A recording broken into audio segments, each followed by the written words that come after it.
Da rasizem ne sodi v šport, jasno sporoča že UEFA. Ta rasizem je dejansko nevarnejši od vsakega prekrška na samem igrišču. Že tretjič je bil na srečanju z Olimpijo tarča neokusnih rasističnih opazk temnopolti igralec vijoličastih Jean-Philippe Mendy. Jaz mislim, da je to dogajanje zdaj v Ljubljani bilo nekje,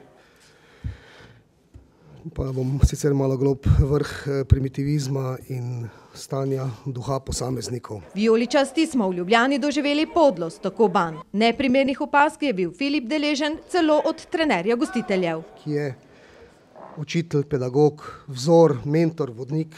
Nestrpnost pa je izražal tudi Miroljub Kostić, ki je komajda zakorakal na slovensko nogometno prizorišče.